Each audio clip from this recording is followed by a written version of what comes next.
Hello, happy new year. What joy, what joy. Joy 2026. to the world. Don't Oh, stop. yeah. Well, yes, it's another year, 2026. And hopefully, if it's good as last year, we'll continue on with all these great releases for 2026. Now, obviously, we're not going to talk really much about what we think Airfix is going to be releasing this year, because we're going to be doing that next Monday. Because then, 2 days after, on the Wednesday, the 14th of January, will be Airfix's annual launch. Their announcements of what they're going to be bringing out during the year. So, and then, so we what we'll do is we'll do the same format as every year. We will. We'll jump on about quarter to the hour. I'm not sure if it's 3 o'clock or 4 o'clock. I thought it was 3 o'clock, but it may be 4 o'clock. So we'll come on at quarter to, and then hear if we've got any rumours or anything. And if we don't have, and then at 4 o'clock, bang, they put the video out. And then just after, hopefully, Dale will come on with Matt, head of product, and Clint, head of research and the researcher. Hopefully they will come on and chat to us about what they've decided to do for us this year. So we're not going to be talking about Airfix. We're going to do that next Monday. But I thought we'll talk about what's going to happen this year with other companies. I put my video out for Hella this week, which we done on Airfix and Chill a month ago. But I thought I'd make it a standalone video. And I've spoken to buyers. Now, they won't necessarily do a yearly video to say what they're going to bring out this year. What they're going to do is do staggered announcements of what they're bringing back into stock, and what new tools they have. And there were some surprises with Revell. They've put out pictures of their new Messerschmitt BF109E variant. We've had Qatari with their Messerschmitt. So I think 2025/2026 is going to be the year of the Messerschmitts, if you know what I mean.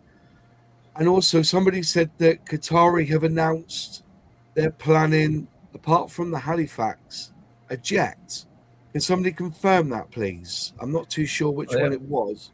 The only thing I can see right now is a P-47 Razorback.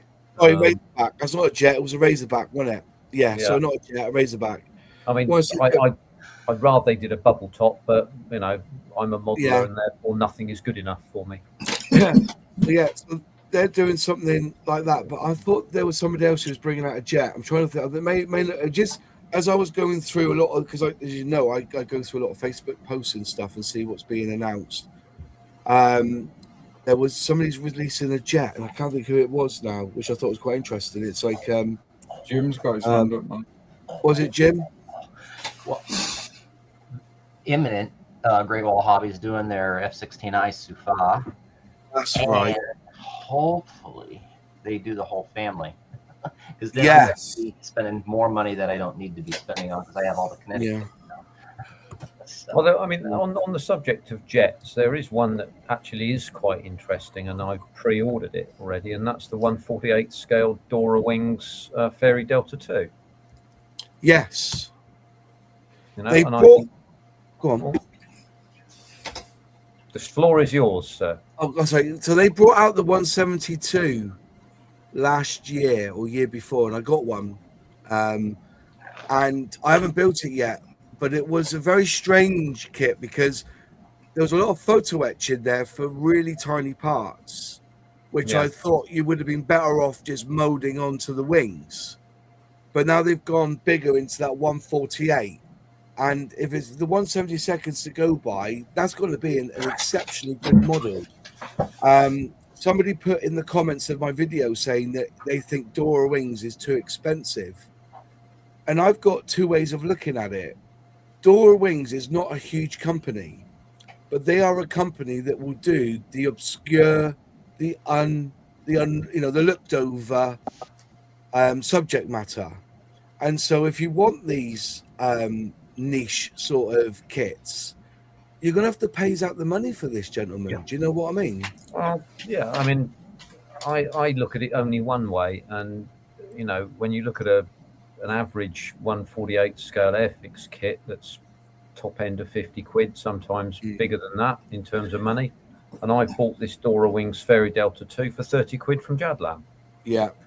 I don't think that represents awfully bad value. I think that looks, you know, on sight unseen, it looks quite good, to be honest with you. Yeah. I mean, unless it's just got a top and a bottom and something in the middle that looks like a dustbin with an old bicycle on top of it, I think, you know, it's money well spent. So there we are.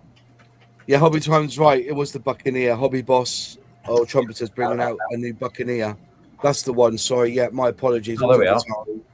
There was the Buccaneer, which is another one that Airfix have done recently. I know others are doing it as well. Which is, you know, there's plenty of room for this sort of stuff. But that's the one that's really, really taken my fancy, and I didn't realize this until I'd done the video, that the Revell bringing out a BF 109E.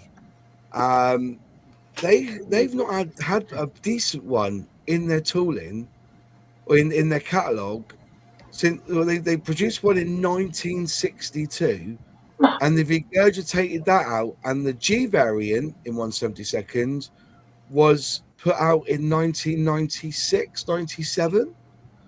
So you would have thought that a company like Revell would have had a Messerschmitt BF 109 in 1/72 scale. So that's a little bit exciting, because you know, and seeing the CAD imagery of it does look nice, but I think the nose is wrong so far. I don't know if anyone else has seen that. Nope. No. All right, fair enough. But Heard about it. Yeah, so that's hella really with the Messerschmitt, and we've got the Razorback Thunderbolt from Qatari, but that's not going to be due out till 2027, around the same time as the Halifax, I assume. But other than that, as I said, it has been quite quiet. So, but is anybody expecting anything from any of the manufacturers this year? I'll put it out on the floor and in the comments. Have you got any ideas what you think might be coming out from Revell and Hella? Well, as regards new tools, in regards to new tools, yeah. Well, like I say, I want a major sort of nostalgia binge, so I want to see certain reissues. Yeah, like I didn't know this one existed. AZ Model did a 2-seater Spitfire in 1/72, and I'd love to get my hands on that. Yeah, but that's been out of production for a number of years. But aren't they short-run kits with AZ models? Once they're gone, they're gone. I have seen them reissued because that's where I got my Spanish 109 from, and the other one before it was Special Hobby. Yeah, there's only two I've seen in commercial plastic kits. So whether it's just a one-off, I don't know. But you know, they've got to get some value out the tool. Yeah. So that's one reissue I'd like to see. Jim Brooks saying here's in Zan, the 1/72 Delta was a lovely kit. True, I did scratch build the wing stabilizers instead of the photo etch, but I think the 1/48 scale was molded instead. Yeah. So yeah, I saw it. I mean, it's encouraging to know that that's the case, to be honest with you. And it's. I mean, the Delta 2 fits with, as I say here, it fits with the experimental aircraft that I tend to build anyway. So it was kind of a no-brainer, and that's at that stage, you know, when I saw it was around. So there we go.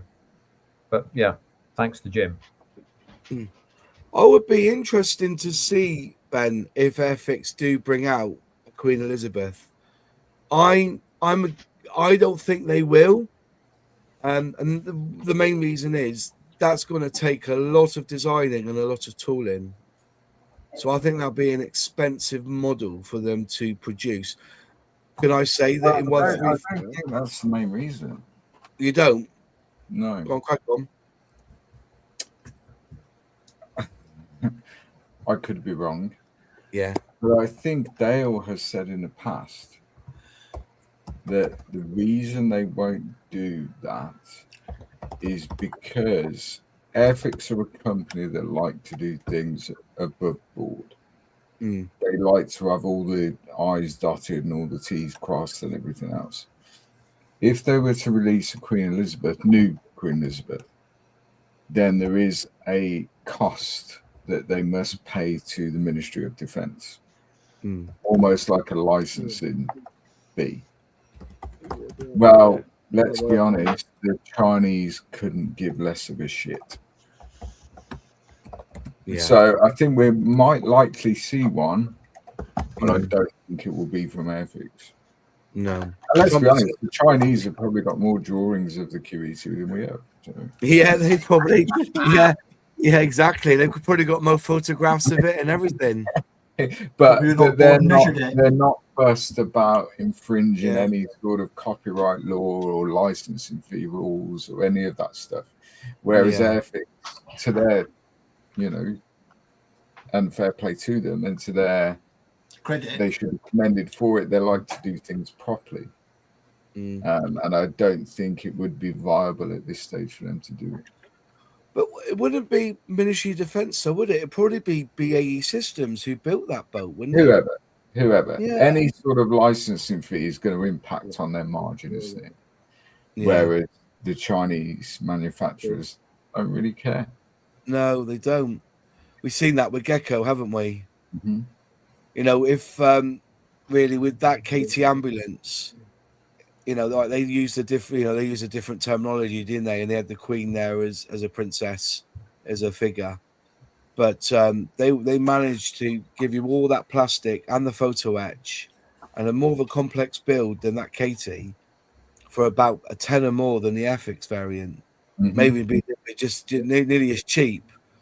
But it is one of those eerie things that, it's like I was looking up the other day because people keep telling me that the roundel is copyright. There's a trademark on the roundel, and actually the kind of is. It's not trademark as such, is it? But there is something there. There's something it is crown, but apparently I think it was New Look or Topshop fought against it. And they were said, well, no, you can't because it's been used in fashion for years. I think was it Lambretta. Yeah, they use it. Trying to think of the other company that used the roundel. It's all mod stuff, isn't it? If you're into your Paul Weller sort of thing, your Jarvis Cocker sort of thing, and there is Crown copyright. Yeah, Crown copyright. But they are very, if you're doing a kit of say like a Spitfire or a Hurricane or something nostalgic and vintage, I don't think they batter an eye. But if you started to create something some sort of brand that has the roundel in it, then I think they would get uppity about it. Mm-hmm. I think that's what it is. Welcome to the free democratic world. Yeah, that's America. Yeah, well, that's it. Yeah, I don't know if you're in Venezuela, but Good. I've got plans for 196 scale plans for HMS Lusty, but would love them to be 148 so we can get the Harriers and the helicopters. Okay. I've already got the HM Queen Elizabeth and in model kit form. Is that from Trumpeter Hobby Time? As I know Trumpeter was bringing one out, weren't they, or something? Well, Ben's got one, hasn't he? But it's 3D printed. Oh, is it 3D printed, is it? That'd be interesting. Fair point regarding licensing, to be fair, Luke. I hear General Dynamics is offering licensing on an AX at a bargain price at the moment, so 135th could be around the corner. I'd still build on, even though they're obsolete. Yeah, they're still obsolete. When I was going back over the interview with Heather, I think they've got big plans, and I noticed that a lot of their box art was showing stuff. So I showed the picture of the trailer, and somebody noticed that there was a Ford Transit in the background. So you can assume there might be a Mark 1 Ford Transit on the way. Because the only Mark 1 Ford Transit we actually do have is the ESI one or SE one, however you want to say it, which is reboxed by a tannery. But that kit's like 45 years old. So I'd like to see a Ford Transit Mark One, a new one, or even I can't remember which is the one which had like the really like I call it the Delta nose on it, like proper.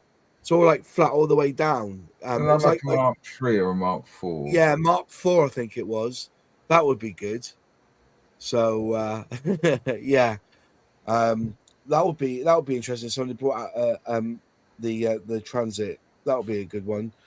I think Revell are looking at their catalogue for up to April.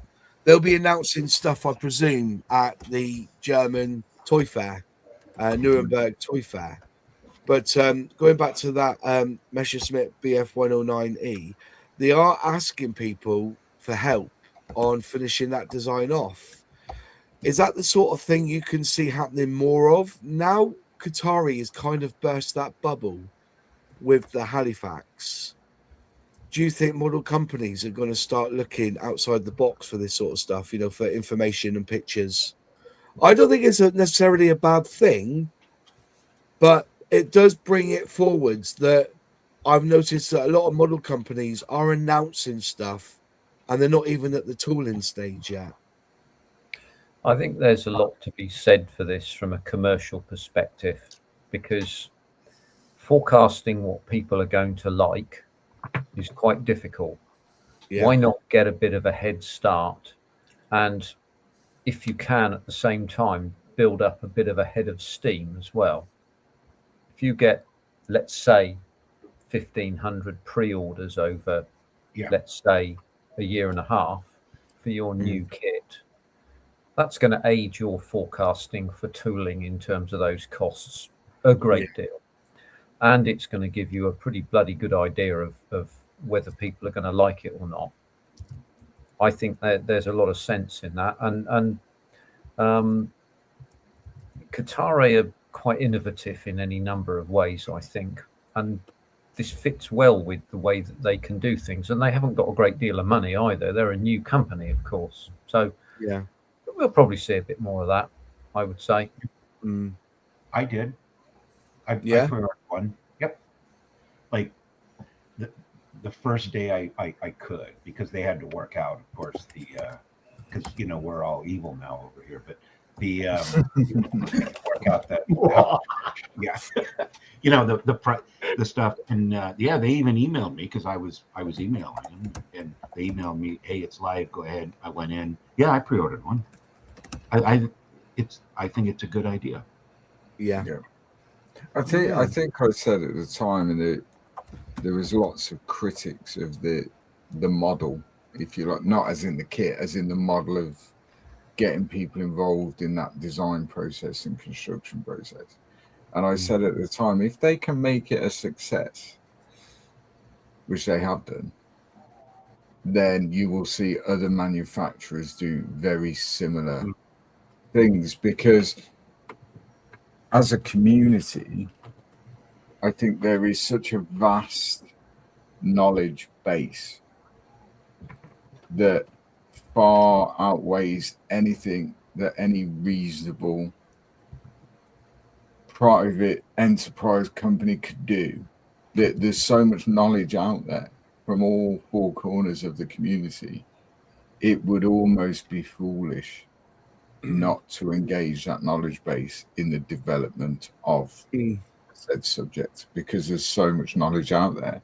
And we all know, as soon as any company releases a new tool of anything, the community jumps on it and say, oh, the nose is wrong, or the tracks are wrong, or the wheels are wrong, or the tires are tread is wrong, or whatever it may be, because there's so much knowledge out there. Well, the manufacturers are hopefully going to cotton onto that, as Qatari have done, and engage the community in that development process. Makes perfect sense. I think it's a good thing. Depend on what? Go on, mate. Does it depend on what companies have, as in the tools they have in their sort of stash, or their off sort of stock? I mean, how much does it cost to do a new tooling completely, like a new mold? Do they have to weigh that in as well? Obviously, I think so. I don't think you. I think everything has a cycle. I think when a tooling comes out, they'll push it out 2 or 3 times. Then you probably won't see it for 5 or 10 years. So, But but I by think that, Susan has a very valid point from a commercial point of view. If they can engage the community, essentially they're doing a big chunk of market research at that point. yeah, And it's not really costing them a great deal. And they know they're going to sell. So from a commercial point of view, I think this is spot on. I think it makes perfect sense. And that will encourage the manufacturers to produce that new tool, and because they know they're going to sell them. yeah, Whereas at the moment, a lot of the time, unless it's sort of your core subjects, sometimes these manufacturers are shooting in the dark a little bit as to how popular a particular subject may be. But if they've engaged the community 3 years prior to producing a tool, they've done it. yeah. See, being devil's advocate here, I do wonder when we talk about Qatari and they've said, right, we're going to do a Halifax, we're going to get you lot involved. Okay, there isn't a complete Halifax to scan, is there? No one. I don't know much about where any of the drawings are. They may be locked away. Could they come to a point where they think, do you know what, this Halifax is becoming a bit of a bitch to design? We haven't got all the information we need. Shall we walk away from it? Or, or do we produce something that we think what Halifax would have looked like? Do you see what I mean? Or are they too far gone now to say, we're going to have to put something out? I would say no. Go ahead. Go on, Jim. Okay, I was just going to say, I would say no, because they've come right out and said that, everybody that's pre-ordered, that's bought in and now can contribute, all that money is completely refundable. So really, there's no skin off anybody's nose if they decide to pull the plug, if it decides to go, if they decide not to do it, and then they can be right up front, and I'm sure they would be. It's like, hey, we're at a standstill. It's just not going to work. We don't have enough information and intelligence to be able to produce the quality of product that we want to produce for you. So therefore, we're going to pull chocks. But who knows? I don't think that'll happen. But if it does, I'm sure they'd be upfront about it. They have been about everything so far. This relates to a concept which you're probably familiar with called sunk cost. Yeah. And this, I'll try and explain it, because I couldn't do it fully. I'm not fully familiar with it, but essentially there is a point in a project where you've spent money, where you start to look both forwards and backwards and then say to yourself, well, hang on a minute, shall we stop now? And you might think, well, hang on, I've spent all this money and I'm not going to get that money back, hence the sunk cost. Now, the idea of going to the marketplace to, let's call it the wiki, because that's really what it is. We're using the internet and we're saying, right, we're going to go to the wiki, the knowledge base on the internet. We're going to ask them for some information, but we're going to give them something in return. We're going to give them a kit. You can get much nearer to the commitment point for a tool and not be in the sunk cost area if you go down this road of asking for people's commitment up front, as it were. It's a much safer way of doing it from the point of view of a manufacturer, particularly a small manufacturer. Because as I've said before, remember, Airfix can design a kit from scratch and they can do it, and they've done it, jolly well in a lot of in nearly all cases. So can Qatari, but when Qatari design a kit, particularly a new one, for them, they're gambling with really all their stack, and Airfix are only gambling with a little bit of theirs. So the equation is very different.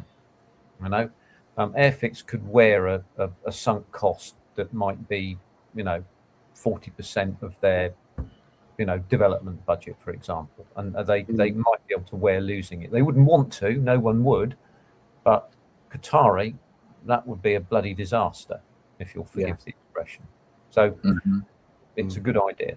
you know. But I mean, the idea of it's as well to bear in mind the idea of sunk cost. Mm. And I think I would guess, and it is a guess. So if you have a profession and you've studied years and years to be competent at whatever it may be, you want to be tested. Yeah.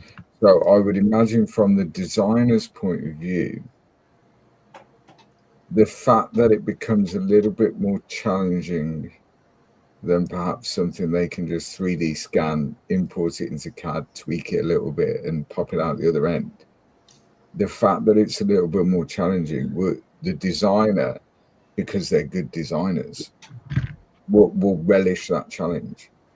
Yeah. And I don't think there will come a point where any designer worth their salt, if you like, would go, I know this is too difficult, or this is too challenging. There's obviously a financial implication to that. But as Inzan said, Qatari have already secured the money. Yeah. They've already done it. A goodly proportion of it anyway. Yeah, absolutely. So I don't think that would be an issue. My guess would be, sorry, I'm going to pass it on to this gentleman downstairs here in a minute. my guess would be that the decision on pulling the plug, Simon, sorry, my friend, I shall never forget your name again, Simon. The decision to pull the plug on a project, much less likely to be taken by a designer because they've got skin in the game. Yeah. They're much more likely to be taken by a financier or a bean counter or an accountant or somebody like that. Now, Simon, it's over to you. Listen to this gentleman. I'm going back to the Halifax. Amon said there isn't a Halifax that's incomplete altogether. So how did Airfix design theirs originally, the 1/72 scale? Yeah, this is where I was coming from. Back in those days, I think if it looked similar and it wasn't a melted welly, they would release it. That's the thing, you know. Look at that. That very first Spitfire they put out, which was a knockoff from an Aurora kit, didn't even have the correct letters on the sides. BTK, which was from a Walrus, I think it was, Submarine Walrus. It sold thousands, and it still took them 5 years to retool it into a proper Spitfire. Nowadays, there's more fear in releasing the kit that's wrong than there is just putting something out there, because people are so pushed for accuracy. Well, I'm only saying that because I've got one there. The Airfixes, Halifaxes. I've got the BTK. Yeah. In the bag. Yeah. But circling back, if you sort of think about it, back in the day, there were like photographs of the Halifax kicking around, but there's no photographs of the interior. Yeah. So this circles back to asking for outside help. Has anyone got photographs of the inside of a Halifax so they can produce an accurate kit? Because people want accurate insides as well. Well, you have to find the people who piloted it. And they're probably not alive. All I'm saying is I'm not. I was just playing devil's advocate here, so don't go hating on me. I'm just playing devil's advocate. But you look over the years of kits that we've been promised from manufacturers, and they've never come to fruition. I think the latest one I'm thinking was Trumpeter. They've cancelled producing the H class. I think they put a press release out beginning of this year, beginning of 2025, to say that they've looked at it. They're not going to bother with it. Just as an example, you know, it was, you know, I don't know whether it's like Kitty Hawk were going to bring out a Lightning 2 years ago, and they decided they didn't have all the documentation and all the pictures and what they wanted to produce, and walked away from it because they knew they couldn't produce. I think I think it must have been 10 years ago. You know, just as in a way of looking at it. But I don't think you're comparing eggs with eggs. Okay, it's fair enough. Yeah. Because, like I said about Airfix and the way they do business, and they're very proper and very British. So therefore, they may shy away from a project that a Chinese manufacturer will absolutely do, because their moral standpoint is somewhat different to Airfix. Yeah. Now, when you're comparing the likes of Qatari to Trumpeter, Kitty Hawk, Qatari, their whole business ethos is very, very different to Trumpeter, Kitty Hawk, Ravel. Yeah. And Zinzan's absolutely right. It won't be the designer that pulls the plug. It will be the person who's in control of the purse strings. That will be who pulls the plug.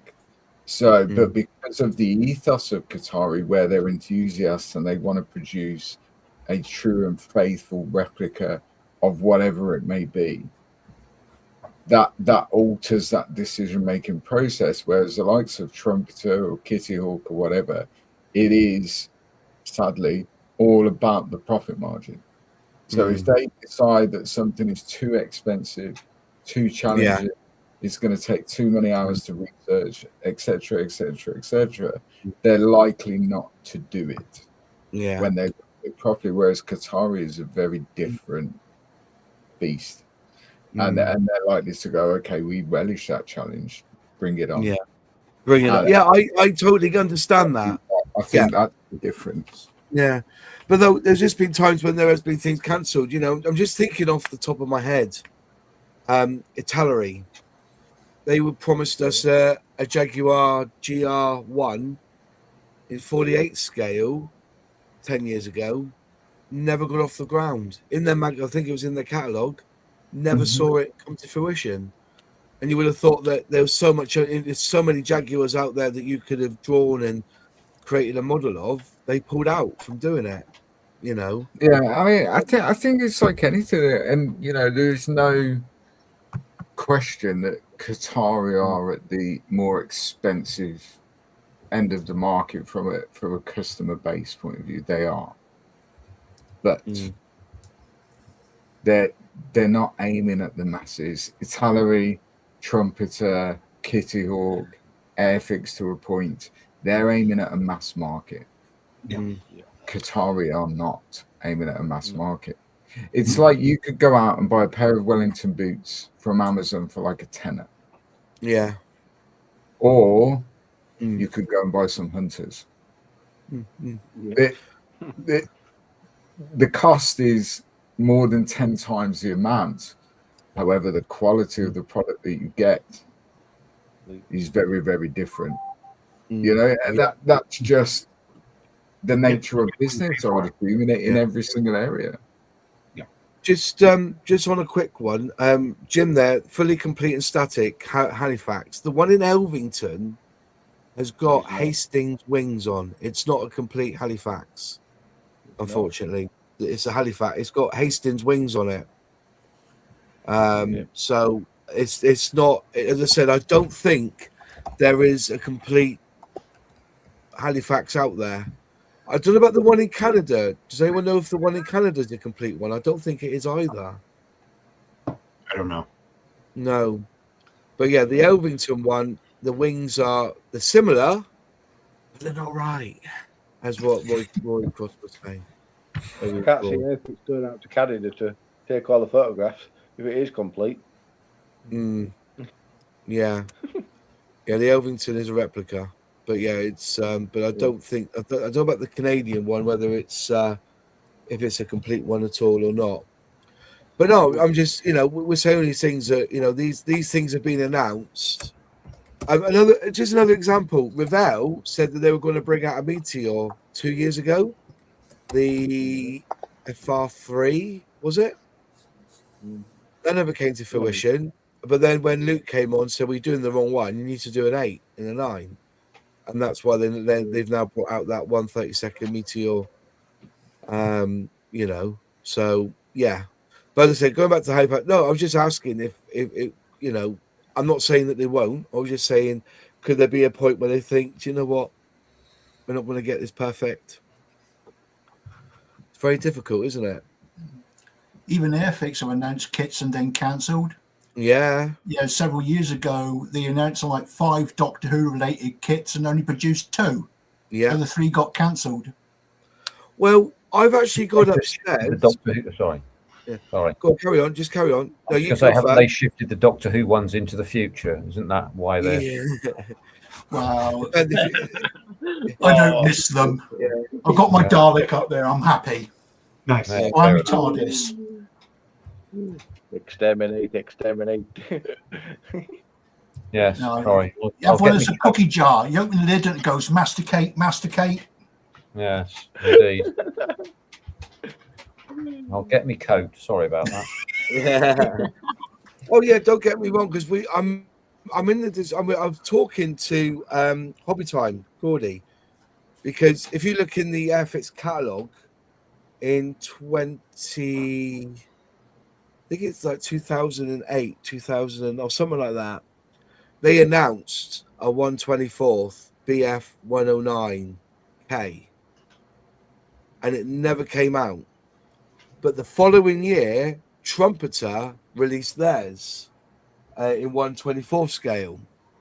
And me and Gordy were wondering, because that was a funny year, because Airfix was releasing Trumpeter kits in Airfix boxing, like the Challenger 2 tank.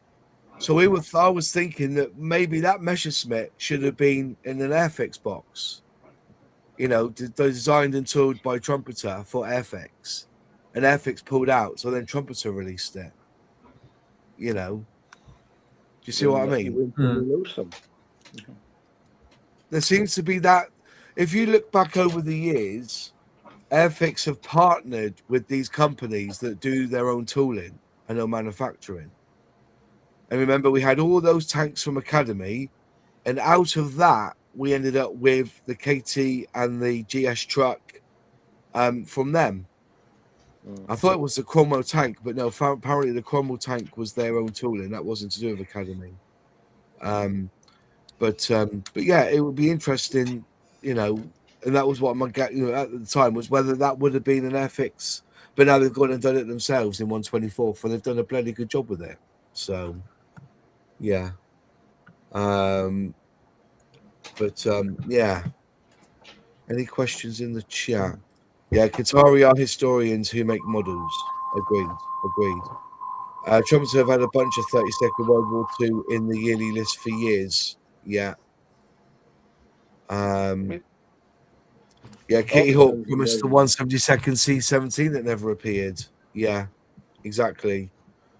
I am forced to wonder from time to time, I must admit, that these yearly, shall we say, lists of models, you know, upcoming model type of lists, that these are they actually, you know, they strike me that they are more wish lists than they are actual commitment in some sense. There seems to be a theme of this coming through from what you guys are saying. Yeah. But I'm just wondering, there are some companies that you're absolutely right. It's almost like a wish list. We would love to do this, so we're going to talk about it. We're going to put it in our catalog and whatever. And then when it comes down to the actual project itself, they realize either it's too expensive, it's not popular, whatever the reason may be, and they don't do it. But there are companies out there that fairly rigidly stick to what they say. Straight away that come to mind: Qatari, Zvezda, Airfix. They pretty much do what they say they're gonna do. Yeah, I think they're pretty good at that. But there are lots of other companies that don't. Yeah, I mean, I could almost imagine them sort of thinking in their little marketing meetings. I know we'll put a list out and listen really hard to what people say. Yeah, and see what the shout the loudest, then we'll probably tool that, you know. Yeah. I suppose it's one way of you know, making sure that you get a return on your investment in some sense. You know? And I don't know. Maybe there are better ways. Possibly there are. I have to ask Airfix, but they probably won't tell us because we'll tell everybody else. But there is a much better way, and Qatari have done it. You know? Well, Yeah. Well, but bingo. yeah. But is that their way of putting their name, their flag in the ground? You know, as if to put off other companies from doing that particular project. Before you know it, we're going to have a list of companies that are saying, we're going to do this, we're going to do that, we're going to do another thing, we're going to do this. Mm. And no guarantee of them ever producing that kit. The only gravitas that Qatari have said is that we're doing this kit, you give us the money and we'll do it. Yeah. And Yeah, I think they have a bit more kudos. I think than that. I think that. I mean, how many companies release a Mark 1 Spitfire? Pretty much all of them. And then there's Qataris. You know, it's way better than anything else, and I think they can pretty much put their reputation in the bank.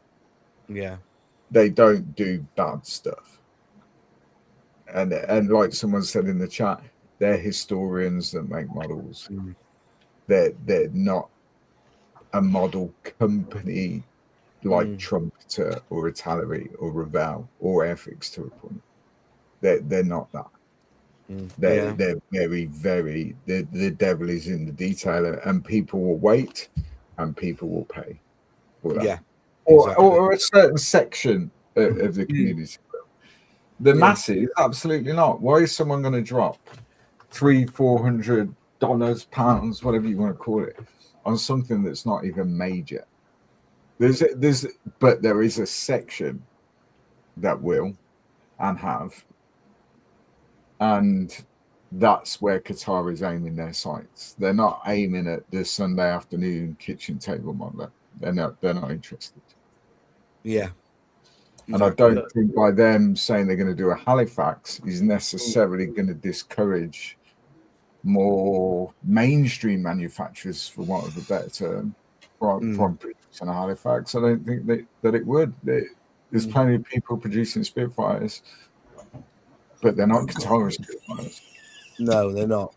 But that's saying, you know, as soon as there was an announcement that Qatari were going to be doing that Halifax, somebody already put on the forums that HK Models were looking into doing the Halifax. Mm-hmm. And they may do it. They may do it. And it won't be bad. It won't be bad. If Airfix did a new tool Halifax, it wouldn't be bad. Yeah. But it wouldn't be Qatari. No. So that's their reputation, I suppose. Yeah, but it said in the comments, I'm playing devil's advocate here. All right, I will assume that they will get they will bring out Halifax for sure. Yeah, Wayne, go on. Well, when does this Qatari come out? Is it 2028 that this Qatari Halifax comes out? It's a while away. Yeah. So who's to say in the meantime that Airfix, Trumpeter, anybody other than manufacturers go, well, let's do a 148th Halifax? ICM will do one. Yeah, ICM or anybody could get away with doing one, but they probably won't get the quality. Yeah, I think ICM will do 172nd. I think ICM will do 172nd.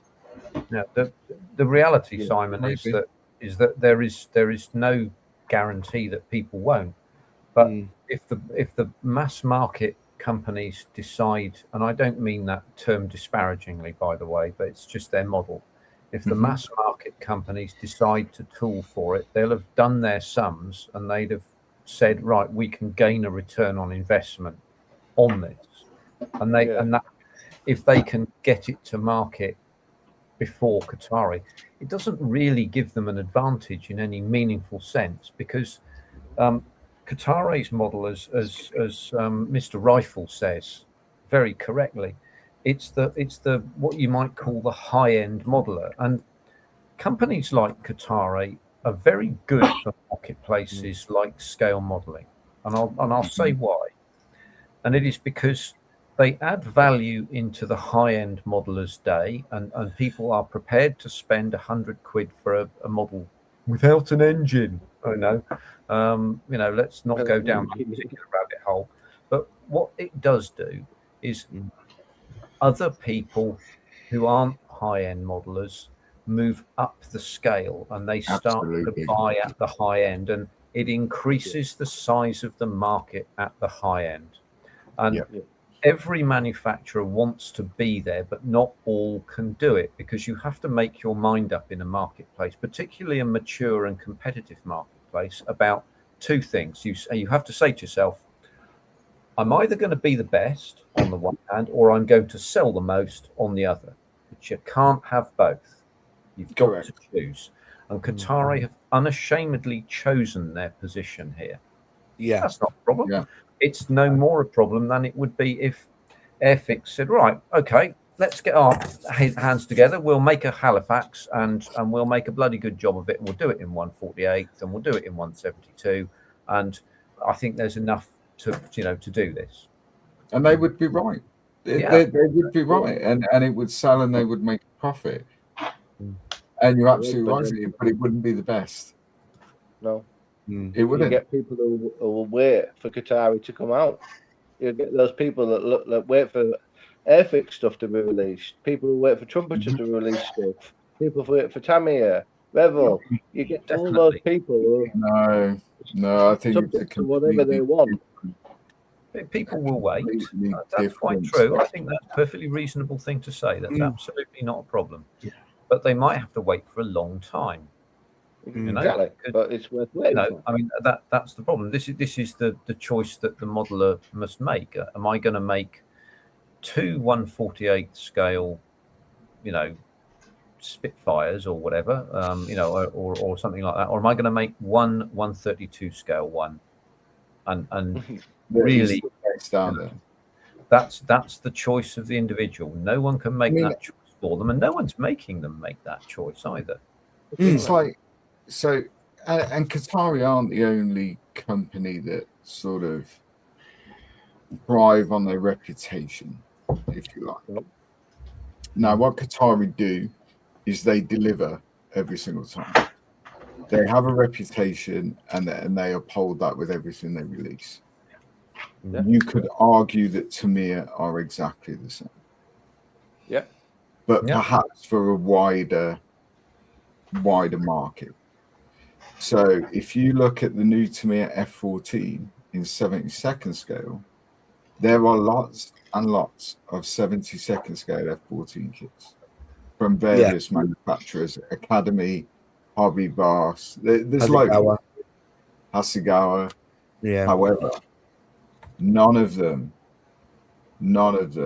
are as good or as well produced. Instructions, decals, detail, ease of build, everything that a Tamiya kit is, none of them are as good in that scale. And they did exactly the same with their 48 F14, sorry. They did exactly the same thing. And most prominent modelers would have said at the time that 48 F14 was without doubt the best model kit that it put together. Yeah. Craig Jules is so they've got a reputation, but they uphold their reputation every single time. And I would argue, I mean, for me, that F14D was model of 2025. With kit of 2025, without a shadow of a doubt, closely followed by the Airfix 109. But who would have thought 2 years ago that Tamiya would have produced an F14D in 72nd scale? It's so out there, really, because they've already cracked the market with their 48 scale. So why would they go down a scale? Because they've done a phenomenal job. There's a huge market for 72nd. Yeah, particularly jets, like fast jets, because they're not small aircraft, are they? It's not a Spitfire. It's not a P-47. It's a big aircraft. And 72nd scale is a brilliant size for people to put on their shelf. It really is, but it's a phenomenal kit. Craig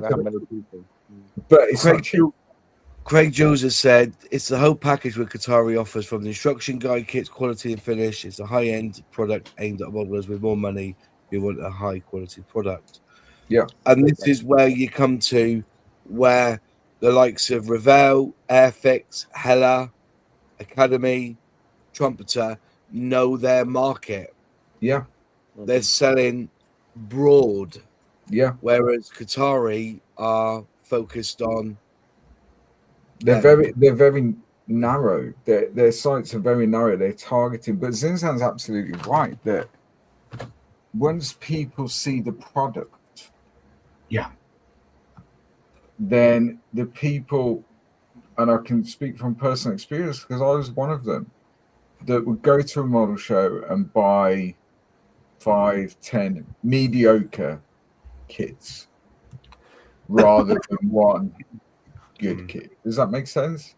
But once you start to see the good kit and you start to speak to people who put this thing together, you're like, oh, hang on a minute. Rather than me battle with a mediocre kit because it was a lot cheaper, I would rather now buy one good one than 5 mediocre. You know, and that's the thing, and I think Zinzan's absolutely right that people, I wouldn't say up their game because that could be termed to be detrimental to people that don't do that, and it's not meant that way. But once you start building high quality kits, it's very, very difficult to take a step backwards and go back to mediocre, bad kits. It's very, very difficult, and in my mind, it's better to buy one kit a year than 10 kits that are not of the same quality. It's hard to drive a Mercedes and a brand new one off the line, and you're going down the Autobahn and you're enjoying all the creature comforts, and then the fun's over and you got to hop in your Yugo and drive home. You know? Yeah, it's a totally different thing. Yeah. It's why I don't build AMG cars anymore. I've just built one. They're awful. Yeah. It was my Trabant, thank you very much. Hey, I can't wait for 9 3-wheelers. Went through 4 of them. The 9 3-wheelers. Can't wait till it rains and the floor falls up. Can't wait. Yeah. 85 mile an hour up Link Road. While you're on, Jim, we had a question from Celtic saying, can you see an American company being around to produce model kits? I think the question was there room for an American company? Yeah, is there room? Yes. Do I see it? No. You don't see it? No. See, you had Copper State models, didn't you? Well, Copper State, and it's funny you mentioned Copper State. He lived not 2.5, 3 miles away from me, and he produced aftermarket stuff. I went to his house one time, and but he sold, and now it's all over in Europe. I'm not sure where in Europe, Eastern Europe, maybe. I'm not positive. They kept the name, so it's kind of like, yay, Arizona. But that wasn't a true. And he did, like I said, he did strictly aftermarket and things like that. He didn't do kits. Now the new Copper State over in Europe, they're producing kits. So okay. The new people have come in and have really done well and have expanded the range and to offer the kits and things like that. Yeah, I mean, I would make what date is it? 5th? I should know. 5th of January 2026. I make a prediction that what we'll see in the next 20 years, and whether people like it or not, there's an evolution in the hobby occurring, and 3D printing is the way ahead. All the aftermarket guys are doing it, but I think what you will see, instead of all these sort of mainstream manufacturers producing lots and lots of kits, that will go, and then you will have companies like Qatari, and you'll have companies like Tamiya and Zukimura, and these very niche but very high quality companies that will still produce the traditional styrene plastic kits. Everything else, all the mediocre mass-produced stuff, will go the 3D printed. Well, I witnessed. Look at what Dragon have just announced. Yeah, it's got 8 parts. Yeah, you don't even have to paint it; they put decals in it. Yeah, and that's the way it's going to go. I've asked Jadlam to get me one of them. Be interesting. Just on that subject of 3D print, though, you just have to look now. Every single month, I go through ScaleMates and I look at all the new tooling, and I reckon 80% of the stuff that's being put up as new tooling is all 3D printed stuff. And it's still very much in its infancy. But I still don't think it will. Unless we find a substance that will melt 3D resin together, or we find a resin that reacts the same as plastic does with attaching itself, hot weld, because that's the one thing that's missing on 3D print is hot weld. And, I think unless they crack that, I think that 3D print will still be further down the road in 20 years. Oh, absolutely. It's not going to happen anytime soon. But as I said, within the next 20 years, within the next 2 decades. Yeah. Yes, they're difficult to produce at the moment. Yes, there's an issue with hot weld. There's an issue with gluing them together, etc., etc. But we're not talking about today. I'm talking about if we're sat here on the 5th of January 2046, they would have solved that problem. Yeah. Come on up, Nigel, if you want to come up. I sent you the link. But yeah, that's my basis. And also you've got to get rid of those dimples from where the ejector marks. But they will do it. They will do it. Once you snip it, you end up with a divot, don't you, on a lot of it? At the moment. But we'll see.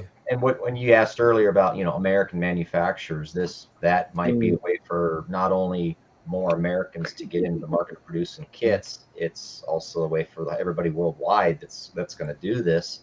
And again, 20 years is a long time. Yeah. We're talking what 2006 was 20 years ago. Doesn't seem like it, but crazy. Exactly. So it's a long time, but it's not a long time.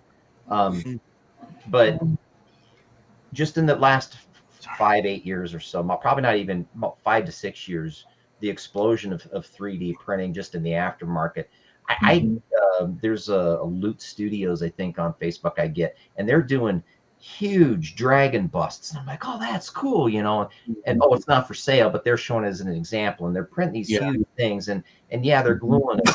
And that's why I say modeling the way we know it. Yes, we've evolved from balsa kits to where we are now, but where does the future go? Does it blend into you will buy your model kit online, you will print it out in your printer, and you will get 6 parts to put together, and that's it.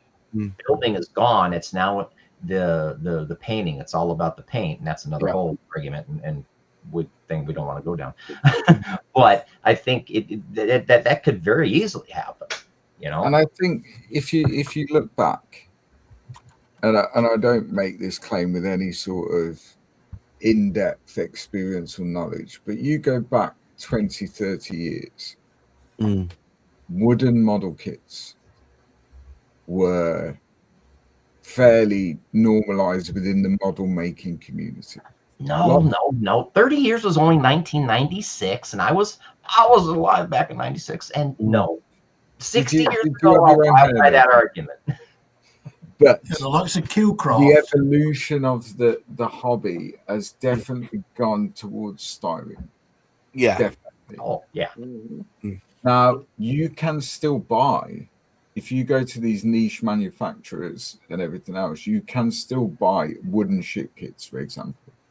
But they come at a premium cost, and it's a very skilled very niche area of the hobby, and they look fantastic. And I foresee, now that the technology has been proven, which it has, although it be in its very early stages, but the technology is proven, it works. Once something works and the concept is proven, then the acceleration of that technology is really quick. And I think that's the way 3D printing will go for your average modeler. And if they still want to buy the styrene kit that they assemble and all that comes with it, it will look very similar to the people that still build wooden ships. There'll be lots, or there'll be a few companies out there that still provide that, but I don't think it will be the norm. I think the norm will very much go towards the 3D printing. Sure. Round. But would you get the enjoyment? Would you get the enjoyment out of it? Building something that's 6 parts or building something that's 60 parts? I mean, well, it depends really, because this is one of my arguments with mini art is that why build something in 4 parts when you can at least plastic inject it in four parts or 1 part, you know what I mean? But on the thing about the hybrid side of things, it'll be interesting to see how well the Edard hybrid systems come in. You know, what they call it, brassing, they call it now, I think. Yeah. Because we've had hybrid model kits for 20, 30 years. I've got kits up there. I've got Tamiya kits. I've got Dragon kits that have cast parts. Yeah. But they don't seem to take on, or they've not kicked off a revolution with tanks. You know, if you want, for instance, I just kind of think if the turret was a cast turret and you've cast it with the Zimmerit on it and everything, surely that would look and feel better than a plastic one. But no, we all go back to the plastic because we prefer to work with plastic.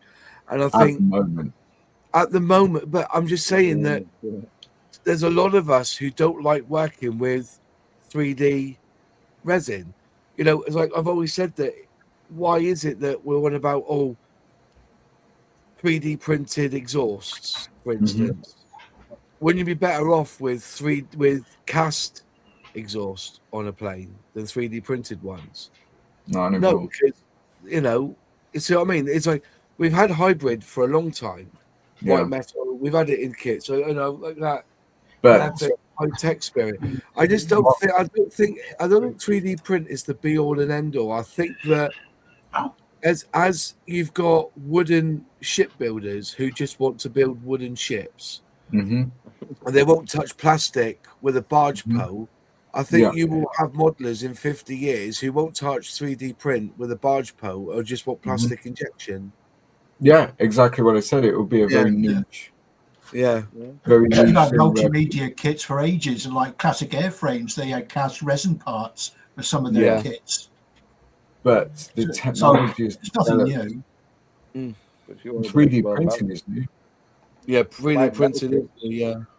Cast resin's not new. Photo etch isn't new, but 3D printing is new. It is a new technology. It's a new medium. It's a new way of doing things. And I would defy anyone, unless you're an extremely skilled painter, you buy a Red Fox or a Quinta Studios 3D printed cockpit set, and you put it in a kit, and then you compare that to someone that's painted it. It will look way, way better. So the technology is developing so quickly.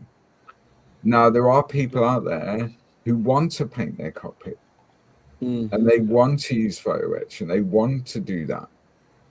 That's fine, but they will end up, we're talking about people like us now. In 20, 30, 40 years' time, we'll all be dead. That's the reality. And the newer, the younger generation that will be building models don't want to spend hours and hours and hours pissing about with a photo etch instrument panel. You're already seeing that. Yeah. What they want to do is shave off the detail that the manufacturers put in, use a bit of PVA glue, and glue a 3D decal onto it that looks phenomenal. That's what they want to do. It's like that quick fix. It's that quick gratification. And that's the way it's going. And it will continue to go that way. And as the technology develops, the possibilities are like there was a guy that developed some 3D printed undercarriage. I forget which kit it was for. And what they found that during the summer last year, because of the ambient temperature, that the undercarriage started to warp because the resin, started to melt essentially or warp in the heat. Yeah. So what did he do? He then developed the technology to put a metal strut inside the undercarriage leg, which alleviates that problem. That's one way of dealing with it. Aerocraft came about it from another direction by just using a slightly different type of 3D printing resin that's much more hard and doesn't. And that's been done in 2025. So what are they going to be able to do in 2045? Oh, that was Airscale you're talking about, not Aerocraft. There you go. Airscale. Aerocraft did it as well. I've got their 1/48 scale.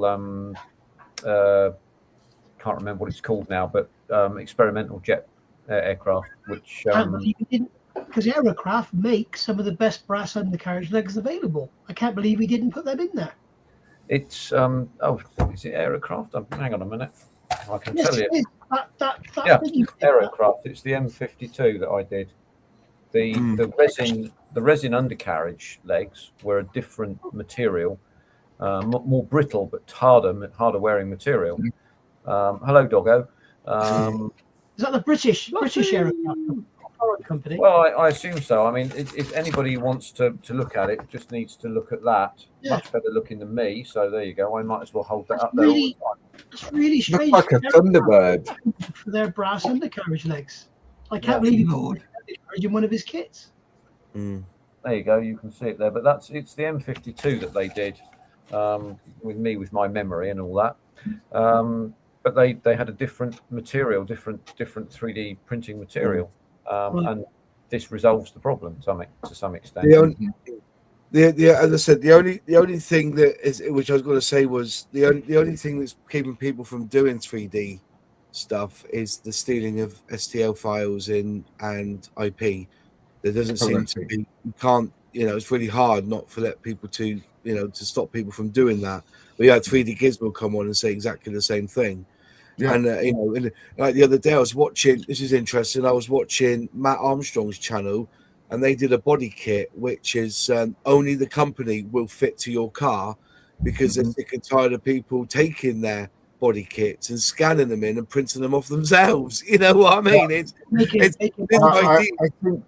I think there's within the hobby there's a massive reticence to, I wouldn't say admit that that's the way it's going, but we're all very protective of our hobby, and we like the feeling of the new kit. We like opening the box. We like the styrene, and we like putting the styrene together and all that stuff. That's our hobby as we know it. Yeah. Today. Yeah. But in 30 years' time, that won't. And all these issues that we currently have with 3D printing will go back even 10 years. No one, it was so unusual to have someone sat at home with a 3D resin printer that could download an STL file and print. It wasn't the norm at all.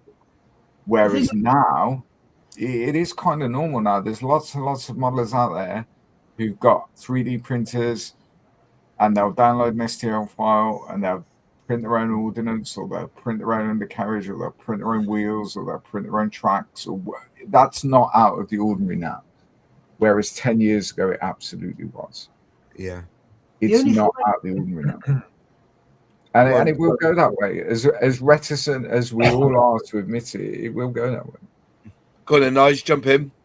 Yeah. The only thing I will say is I agree with what Luke's saying, but to a certain extent. And the reason 3D printing is taken off so much is because all you need is a 3D printer and a computer to start a company. You know, if you want to start injection molding kits, and I'm not talking about injection molding a ship hull, I'm on about, you know, a 48 scale Lysander. Yeah. The cost of the research alone and the tooling and everything to do that is astronomical. These guys, like, you know, these, I'm not going to mention his name, but you know, I'm going to talk about small little companies who've come and gone. You know, the actual setup cost is minimal. With their experience and their skill in design and turning a photograph or an image into something on a model, on a program that they can make a machine make it, that's a completely different skill set. And Yeah, it is. and if you've already got that skill set, the cost, if I had that skill set, all I need is a 3D printer. Yeah. Done. And then I can start backing them out and selling them for $15.99 each. Great. There's and like you said about the cockpit sets and everything, yes, they're lovely. But I really do hope it doesn't take. I mean, that UMA Harrier, you said, Luke, you know, people just want to scrape the detail off. For fuck's sake, that UMA Harrier even comes with separate instrument panels, so you don't have to scrape the detail off. They're just made for. I mean, it's ridiculous. Yeah. And the thing is, if all of us built that UMA Harrier, all our cockpits are exactly the same. Yeah. And I find that a strangely unfulfilling thing. So do I. And I found this with the SR-71 I built. I used the Quinta cockpit detail set, and when I looked at it, I thought, yeah, really neat, you know, but it's going to look like everybody else's. Well, it's an aeroplane, and it's not some sort of unique thing that somebody's, you know, that no one whittles an SR-71 out of a tree, do they? You know, it's mass-produced stuff, you know. Yeah. And it should all look the same, but where's the individuality? Now, I think, Luke, you have a point, you know, and your aim is true there. I think the thing will change. It will migrate. But there may yet be some old buggers like me who will say, oh, I want to paint my model and I'm going to do so, you know, and they'll say, that's a good story, Grandpa, and carry on. That's in the Quinta studio. Absolutely. Airscale, their first kit was the Defiant, which was 100% 3D printed, and it had issues. I really explained it. So his next one, the Typhoon, he's now got injection molded parts. He's my review, I expect. But all of the detail is 3D printed. And that's the perfect compromise, because you cannot better 3D printing if you want ultimate detail. Yeah. It's quite boring in assembly, because you've got a cockpit that detailed would normally be 100 parts is like 3 parts. Bang, bang, job done. And then you've got to be really good at painting to make it look good. But then you've got the cleanup as well. 3D printing's got a hell of a job of cleanup. You've got, you know, very brittle. I don't have a problem. At the moment. The problem I have with 3D printing is people that send you shit that's covered in wet, sticky mess. Yeah, and they say, "I'll just put it in the sunlight." Yeah, great, but it's a wet, sticky mess. The reason I do this is because I want the crisp nut and bolt detail of that. And you've just sent me Mr. Blobby. Yeah, and it's going to cure as a blob. Spend the time, and then when I don't think, as it stands, I don't think for a second, as it stands, that 3D printing will replace styrene kits. I don't think that's the thing. I think Nigel's absolutely right. In relation to detail and everything else, then already you're going to have to go a long way to beat it. Yeah. But it's an evolution of technology. You know, 20 years ago, we wouldn't all be sat here live on the internet, would we? We wouldn't all have YouTube. 3D printing. We wouldn't have that. Technology evolved so quickly. And I think, yes, the issues that we have now with 3D printing and the issues that come with it and its limitations as a technology, in 20, 30 years' time, that won't be there. They'll fix it. They'll find the technology will develop. And then silly old bastards like us will either be dead or we'll be the people whinging that we'll be the wooden shipbuilders, if you like. We will. And we'll want that individuality, and we'll want that skill set that we've spent decades developing. But the younger generation that will inevitably take over the hobby because we'll die, they don't necessarily want what we do, and the technology will evolve and develop, and that's how they will do it. It's inevitable. Yeah, I just wanted to add one other point. Was we were talking about the development and the research of this stuff. I think we missed the point that it's not just the 3D printers that are coming on in full force. These 3D scanners are coming in so strong, and I wouldn't be surprised if somebody's out there has just mocked up an Airfix Wellington, right, glued it all together, and then scanned it straight into a 3D to make it into a 3D print. Because they don't do any research, because all the research is done for them. It's all in plastic. Yeah. Let me ask you this then, boss. I know. All of you, in these fantastic days of all this scanning technology and all this imagery we can produce, and all of the Google, and you can get all the details you want about any World War II aircraft at the click of a button. Why have we got so much inaccurate shit on the market these days? Why is the best shaped B-52 ever made the first one that Monogram did in 1968? Because, Matt, producers don't care. Chinese companies don't care. They just want to slam something out for the quick buck. Yeah. Enter Qatari. They care. They're going to research. They're going to hit the niche market. They're aiming at us. It's back to what we were talking about, I don't know, 45 minutes, hour ago. You know, it's two different markets. It's two different ways of doing business. It's, do we want to hit volume and we don't care about accuracy, or do we want to hit the guys like us, gals like us that care about accuracy, care about shape, enter Qatari, and that's their market, you know? Well, they can hit volume. They can hit volume. It's just, I mean, the worst I ever know was that A26 from Hobby Boss. I mean, it even had the wrong engines in it, for God's sake. It didn't even have the right number of cylinders because the engine was too small. The cowling was I mean, I won't go off, but yeah, you know, it's just crazy. Even Revell didn't do that. Well, this is what I'm saying is that we have come to a point now, just about, where as modelers we want accuracy. And we want ease of build as well. We don't want to be spending the next 3 or 4 hours fettling parts to make them fit. Yeah. So when it comes to that, I think those will fall away. And then the ones who are really, you know, I'm going to say it, Airfix, Revell, Qatari, Tamiya, that's what they look for. And necessarily, you know, and to make a kit ease of build, sometimes you have to make choices in the design in that scale. As technology develops, then you start to alleviate a lot of these. Yeah.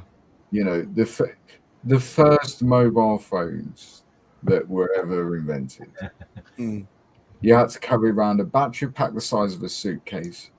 Yeah. You could literally phone somebody and receive a call. It had a battery life of about an hour. But technology has developed so much that everyone who's got one of these, their whole life is on that. Banking, everything's there. You know, and to throw that question back at Nigel, why have you got a YouTube channel? You've been modeling for a lot longer than you've been YouTubing. Yeah, it was just something I started doing one day, and it grew from there. Because the technology existed. Yeah. Exactly. Well, Yeah, to Lou's point, and it was user friendly. It's easy if I to didn't have a YouTube channel, I probably would have retired and started doing magazine articles. Yeah, but magazine media is dead. Yes. Well, isn't it? We all know that. Printed media is dead. Yes, up there, boss. Is everyone an expert? Yeah. I don't know what he's asking there. What I'm saying is, if you James are an absolute mad enthusiast for a Mark 1 Escort, and you absolutely love the Mark 1 Escort, and Belkit's announced that an Escort rally car from 1970, a Mark 1 Escort, be like, wow, you know, and then it comes and it's got 16-inch wheels, independent rear suspension, and a V8 under the bonnet. You're going to be like, what's this shit? Yeah.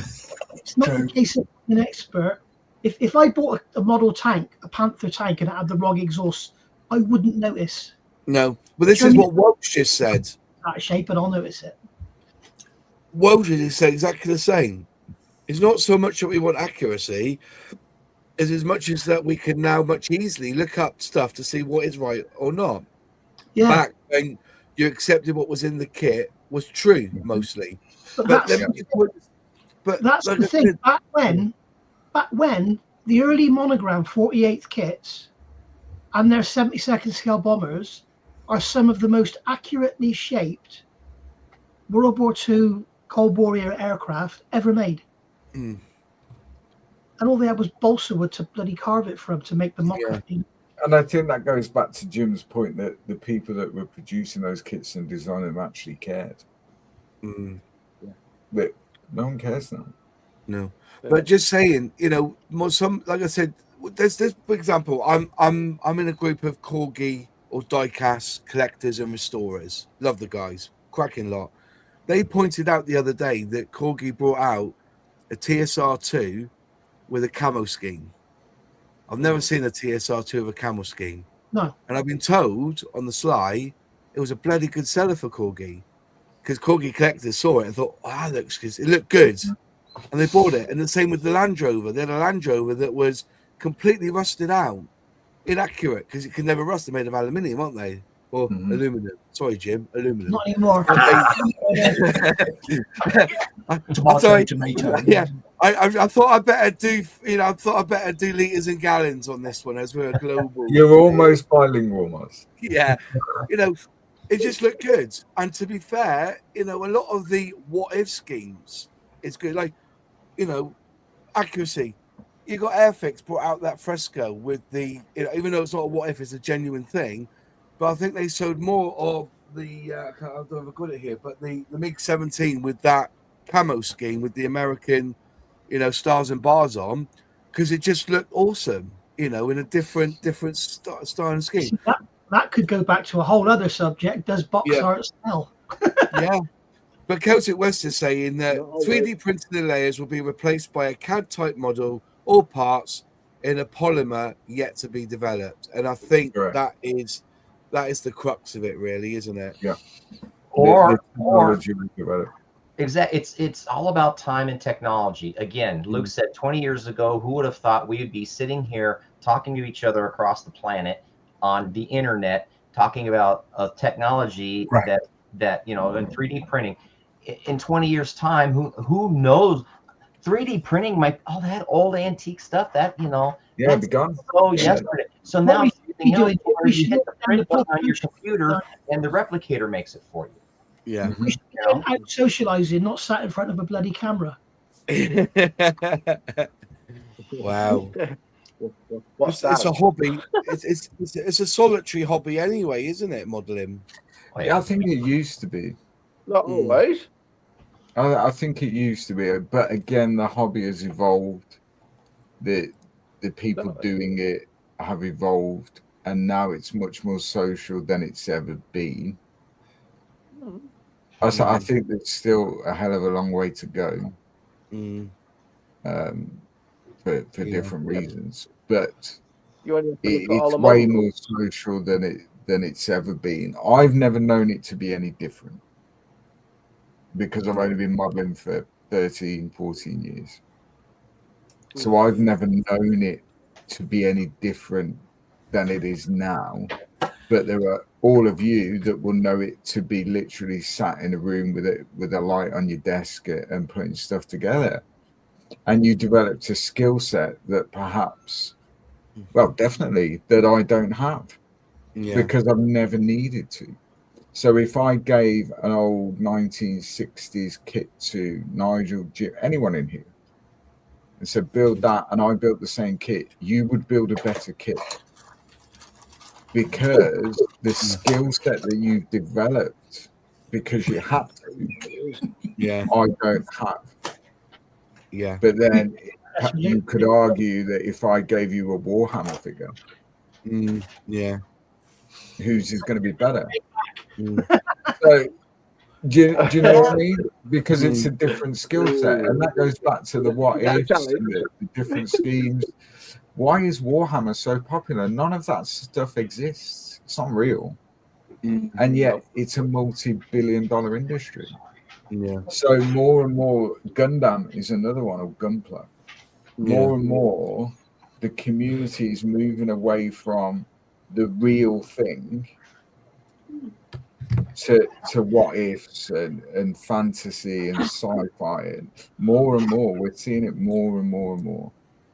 And in 20, 30 years time, the people that are bothered about whether that flight control stick in the Spitfire is the right way round or not, they may not be as concerned as they are today. That's your question, Luke. Yeah. If Games Workshop sold ready painted figures, would they sell as well as the kits? No. Because there is a big proportion of people. There's a big proportion of people that would buy them because they play the game. So their ultimate goal, if you like, is to get that kit built, painted to a standard, and put it on the tabletop and play the game. That's where their hobby is. Their hobby is playing the game, and the building and the painting is just a bit of a necessary evil to achieve that. But there is a big proportion of people that literally build and paint figures, kits. They never ever play the game. They've never played the game. Right. So there is a big proportion of people that just do that. So they wouldn't sell as many, but they would sell a fair whack. Yeah. Just this is an Airfix mini kit. This kit comes with cement. Okay, it's 1/4 scale, all pre-painted. Why on Airfix selling these? Because they didn't sell. Because people collect them. Bell did the same thing, didn't they? When did they release those, Moz? When did they do these? I think it was 2000, 2005. I think it was. Revell did the same thing. So 20 years ago. 20 years ago. Just so there's a date on them. It's a Hornby product, made in China.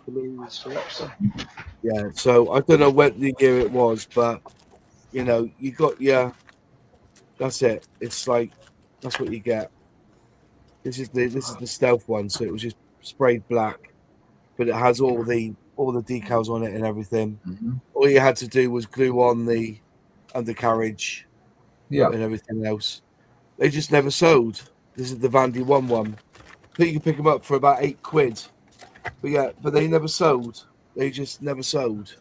And there's a prepaid. I've got another one up here, which I've got a couple actually, just for the crack, like this one here. The God, look at this, the F-15J Eagle. All pre-painted and everything. All you have to do was put on the undercarriage, paint them up the undercarriage if you want, and then the weapons. It was all pre-done. Just never sold. So people saying that. That was 20 years ago. Yeah, pre-painted. You see. But can I just jump into the comments, because here's a great one here from Craig Jules. Would you say that we are now in the golden age of plastic model kits? The numbers of great new tools and companies revitalizing Hella and Revell. I say we've always been in a great. There's nothing that can be done. But somebody wrote another question saying it's crazy that the hobby's definitely dying, but we seem to be getting better and better products every year. Yeah. See, I would argue, and always argue, the hobby isn't dying. I think it is. It's evolving. So the hobby that perhaps people understood the hobby to be 20, 30 years ago, I would argue that, a lot of that is dying, for want of a better term. but the hobby as a whole isn't dying. It's just evolving, and it's embracing new technologies, new mediums, new subjects, it's evolving. It's not dying. Look how popular I've never built one, but look how popular Gundam is. But if something evolves to a point that it's not even recognizable from what it used to be, then has it died? But then when we were kids, we would go to the local WH Smith or even the sweet shop, and there'd be a great big rack in there covered of Airfix Series 1 bubble packs, and we go and buy one a pocket money, take it home and make it. That's gone. Yeah. And I don't think kids are any longer interested in military aircraft and trains and tanks and ships and all that. They're interested in computer games and the prettiest girl at school. Yeah. But they're also interested in having a tangible thing that replicates what they're seeing on the screen. That's why Gundam, because Gundam is based on a Japanese anime cartoon series. And look how popular Gundam is. Yeah. So it's, bear in mind, like, we're of slightly different generations, but perhaps my generation, so late 40s, say, anyone younger than that is unlikely to have known anyone in living memory that was around during the Second World War. Right. Just through time. So therefore, that connection to those military aircraft, military ships, you go back 20 years, 30 years, the British Army stood at 250,000. It's now 70. So that kind of connection to the subject matter it's been eroded all the time. And also, without wishing to get political, back when I was a lad, military stuff was like, it was like, look at that. Even though Airfix artwork, I say any manufacturer, they got banned from putting bloody bomb pictures of areas being bombed or aircraft being shot down on the front of a bloody box, for God's sake. And then they took away cigarette advertising from motorsport and stuff like that. And now, even here, I don't know, but I hear about kids are being told that everything we did in the past is disgraceful and we should pay compensation, recompense for it and all that. So it's just an evolution, isn't it? It's just an evolution of the hobby will always reflect, due to the fact that people doing it will come from society. That's just, there's no other way around it. Yeah. So as society evolves, and so like my missus' son, for example, he's 10. He has zero interest in putting together a military aircraft, ship, tank. Well, not interested at all. You couldn't get him to sit still for 2 minutes to do that. But what he constantly asks is, do they do model kits from Fallout? Because he plays Fallout on his Xbox or whatever, and he wants to build something that he has a connection to. Yeah.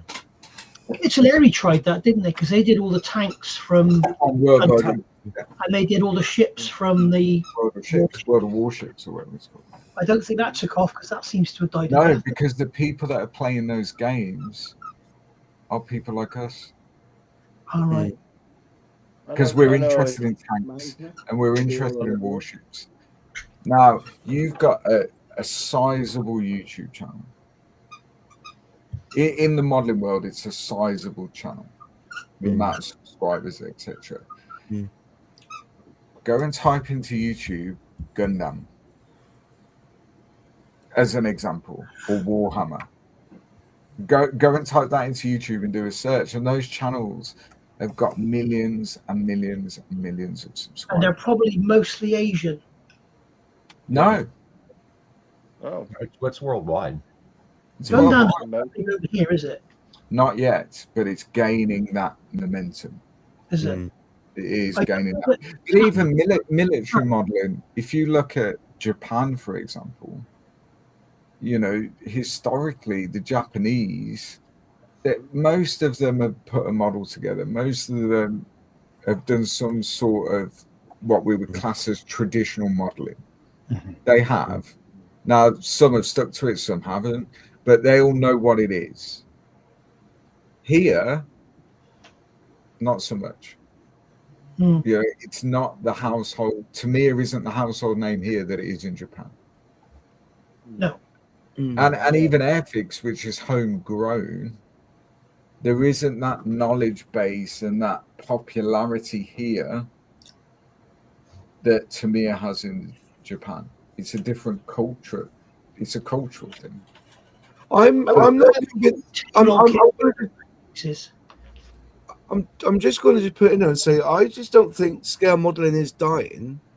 Neither do I. It depends on how you're looking at scale modeling, because like Wendy's just said, you know, look at the push for Lego at the moment. You know, Lego's become, you go, you know, if you go to say Jadland, for instance, it's not scale modeling, Moss. It's all about application. It's still they are building a representation of something that they are. It's not scale modeling. I know it's not scale modeling, but I'm just saying it's building.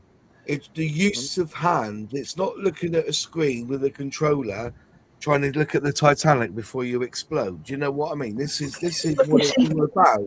This is where it's all gone wrong again. When we were kids, we used to buy a box of Lego and use your imagination to make a house or a train or a truck. Now you buy a Lego set, and if the kid hasn't got a set of instructions specifically showing them how to make that car, bollocks.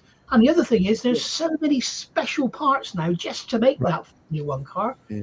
Like 10 of Lego in a 2,000 piece set, you know. Nigel, Well, what's Lego made out of? The hands. Go on, Simon. What's Lego made out of? Plastic. There you go. Plastic. It's building. Yeah, it's not scale modeling. It's not scale modeling. It's not. But you are building a model, a representation. It's instant gratification. You're building a scale of something, though. You're building like a Star Wars. If you say the one of the battleships, you're building Star Destroyers. A destroyer, yeah. Yeah, Star Destroyer. You're building it in scale form. And you can take it all apart and do it again. It's not. Well, I'm just saying that there's definitely a want there to do something with your hands, whether you are a bloke who wants to build a lorry out of Lego or build a lorry out of plastic parts. There is that in us that we want to use our imagination, create something out of something. And that's the same with canvas and paint and art or whatever. Do you know what I mean? I think the creating something is there. I think that's part of the human brain, the desire to create. But I don't think it comes down to imagination. Well, it's only like what Ben was saying about obviously model railways. If you came back, how much scratch building did you do, Mars? Not a lot, to be honest. Just had a few You wires. follow a set of instructions that someone has designed for a kit that someone has designed, and you put it together. And you follow, maybe loosely, but you follow a set of guidelines, don't you? Whereas what Nigel's saying is absolutely right. Years and years ago, you would buy a set of Lego bricks, for example, and you would use your imagination to create something. That doesn't really exist anymore. But I would die on the hill that Lego isn't scale modeling, because it isn't. I'm not saying it is scale modeling. I'm just saying it's something to create and build. If we all sat down now and built that starship that you're talking about, they would all look exactly the same. They would all be exactly the same. But if we all sat and built an Airfix Concorde, they would all be different. Yeah, well, that's because you put your own aspect on it. Yeah, that's the thing. Airfix, you get the canvas and then you add the art to it. But Lego, you can't do That's them. what scale modeling is. This is going to get you going. The problem is, I find in society, we are Oh, here we go. we are Go on, Nigel. from everything. I think where scale modeling differs from, say, Lego, as an example, where it differs is if you were to build a Lego Star Destroyer and you bought the Lego set and you followed the instructions, and Nigel's absolutely right, it would look like it's supposed to look, wouldn't it? It would be the same. We'd all build the same. Where scale modeling differs is there's more skills to learn to turn out a decent finished article. Yes, they would all be different, but even painting, how much you thin you paint, how much glue you use on a particular part, what type of glue you use, all these things that doesn't exist in the Lego world. It doesn't exist. Anyone can pick up a Lego set and build it, and it's going to look like it does on the box. Even a woman. Scale modeling differs because not everyone fit and make it look like it does on the box. They can't do it. They can't do it. No, I understand that. I was just saying that there is a want to be creative in some form. That was what I was trying to get at. Can I give you an example? Go on then. I had the City Lego passenger plane that was in blue and white, if anybody remembers it. I changed the colour of that to a red and black, and I sold it for double the price of the original kit because I changed the colour of it. I went one step further and I did my own creative thing to it and changed the colour. But it still doesn't make it scale modeling. No. Oh, that's putting my own aspect on it. Yeah, but it still doesn't make it scale modeling. Right. No, how much filling did you have to do? How much painting did you have to do? How much gluing did you have to do? But it's still using your hands. No, it's not scale modeling. As I said, yeah, you know, but also just as I said, when I went to the Hobbycraft in Taunton 2 weeks ago, and I walked in there, the amount of space they give scale model kits and accessories, including all the plastic rod, etc., paint, it's getting bigger. It is getting bigger in there, and they just keep the middle section for the crickets or the cry cuts, whatever you call them, and stuff like, you know. But as I don't think the hobby's dying. I think there's been a real change. It's evolving. I'd agree. Evolving. But Jim makes a fair point that if it evolves to the point that it's unrecognizable, is it dead? When I say it's dying, when I say it's dying, I think I've probably phrased it wrong. I think it's dying from the bottom end. Mm-hmm. I think like when I was at school, pretty much every lad made Airfix models on the weekend. Now, you know, if you were 14 years old and going to school and saying, I'll give you a perfect example. There's a woman I see, she's Ukrainian, and her daughter wants to be an engineer. And she talks to me about aircraft and models and modeling all the time. If I see her on her own, or on her own, she'll speak. If I see her with one of her friends from school, she doesn't even say hello. She's too embarrassed. So,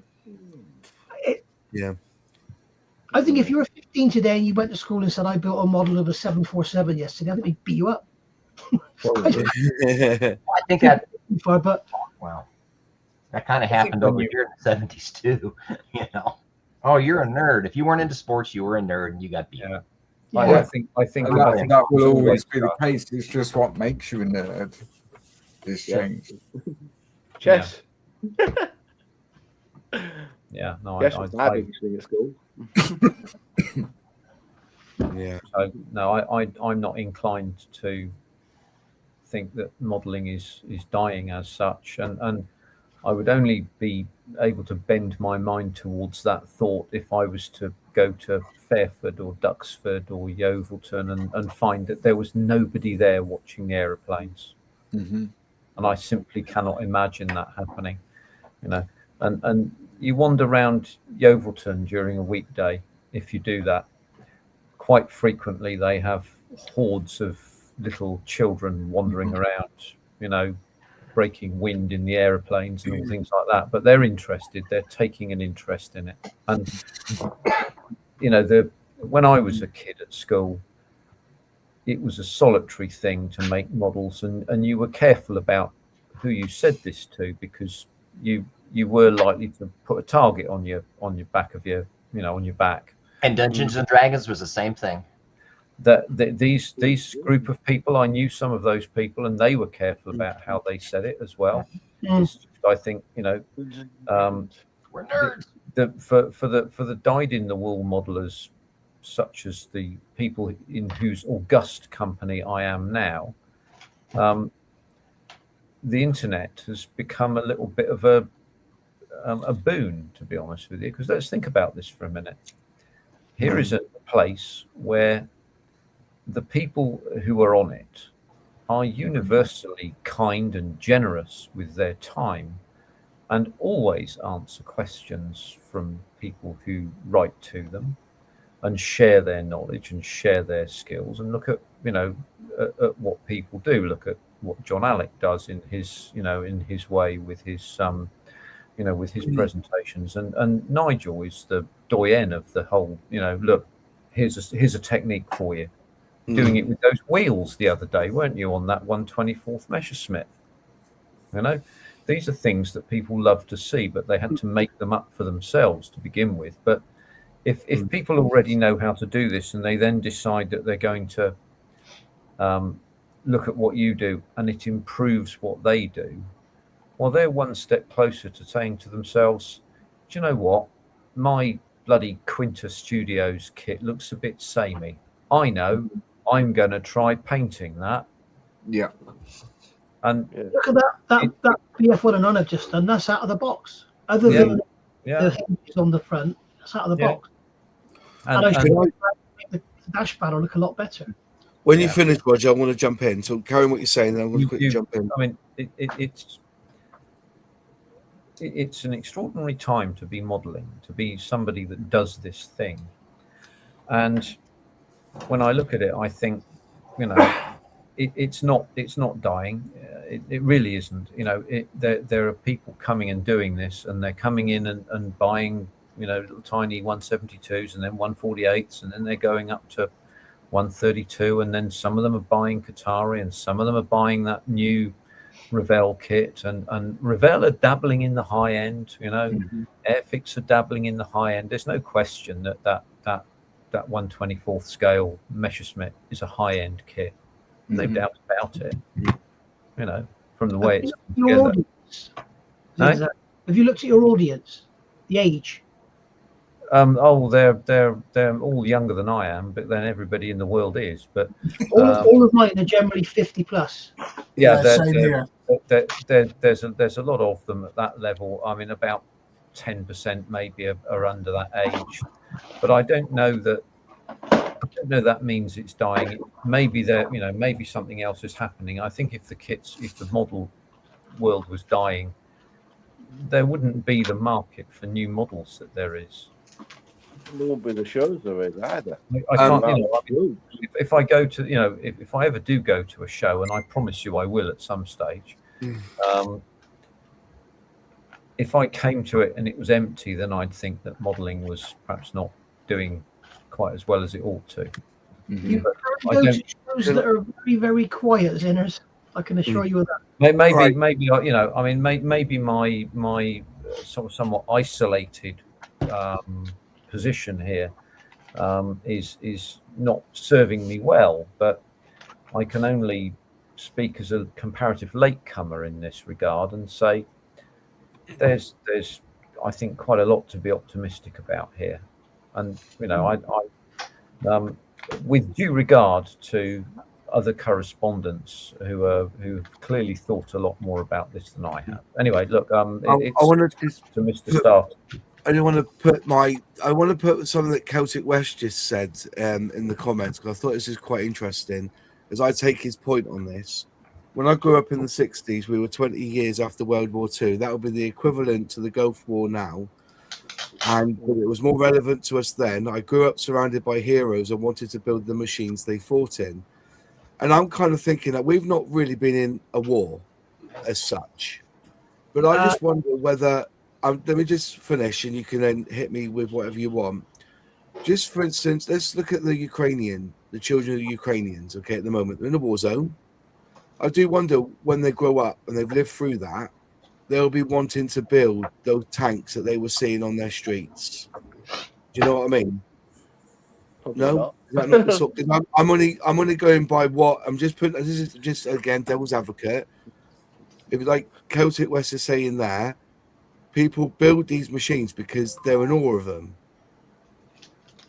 Is that not a fair comment? When men came home from the Second World War, they were being heroes.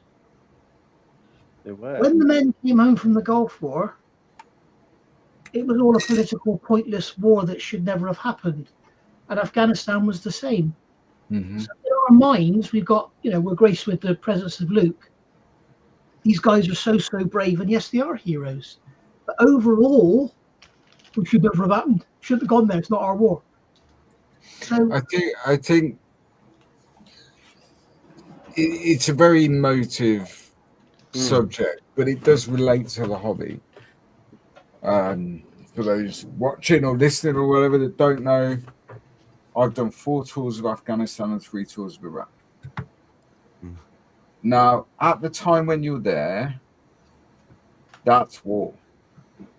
It doesn't get any rawer than that. It's life or death. It's war. it doesn't matter if it's right or wrong. It's war.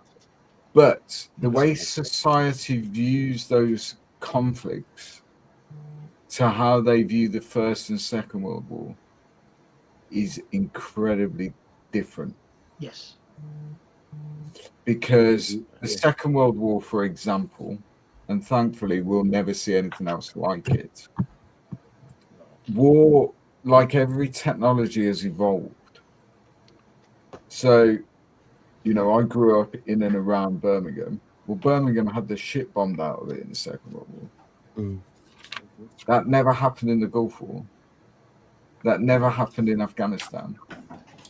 Because technology has evolved so much that kind of close personal connection to a particular conflict it doesn't exist anymore. These conflicts happen thousands and thousands of miles away, and they're very detached from everyday life. Whereas the First and Second World War, everybody knew somebody. Everybody went to the air raid shelter that was left behind. It was a totally different thing. And it was a big PR triumph on the behalf of the Allies, if you like, that they were stopping evil. They were stopping the Nazi war machine. Well, by its very nature, that will invoke a set of emotions and it'll invoke a fascination in everybody else. Of course it will. But since the end of the Second World War, we've not seen that. Maybe the Falklands a little bit. But it's not the same. And so kids now don't have the fascination with these war machines that they did. And I certainly don't think people growing up in the Ukraine now are going to want to build a T-90 when they're in their 40s. I don't think they are. The other difference, but what they are going to want to build is the Gundam that they're playing on their Xbox. Yeah. I think the other difference is, Luke, like you said, the soldiers in the Second World War behind saw those soldiers as heroes because they were going to stop the Nazis coming to get us. Yeah. As when you went to the Gulf and when you went to Afghanistan, there was no threat of anybody from the Gulf coming to get us. It was to go and stop him having all his weapons that he supposedly had. And Afghanistan was, what, but there was no. I mean, I couldn't comment in a live forum on that. I wouldn't expose myself in that way. But I would disagree. I get where you're coming from, Luke. I mean, the First and Second World War were basically brought back to the people's doorstep in the UK. It was literally brought to their town or city. Yeah. They were obviously the Gulf War and the Afghan wars and the Gulf wars were in a different part of the world completely. They were never brought to the doorstep. So people were like, well, why should we want to build something that is over there and it's not associated to UK? Again, I wouldn't be able to comment live. I would disagree that the problems why the British Army has gone abroad in recent years are absolutely on your doorstep. However, in a very different way. Yes. Yeah. Well, I'll leave that there. But also, because technology has changed so much, and the way conflicts are fought has changed so much, and society has changed as a result of technology evolving. You know, no one around at the end of the Second World War, or even when we were kids, you know, and am I the youngest one here? Maybe I think I'm the youngest ones here. The kind of advent of the internet, social media, gaming, all these things that are now ingrained in society didn't exist then.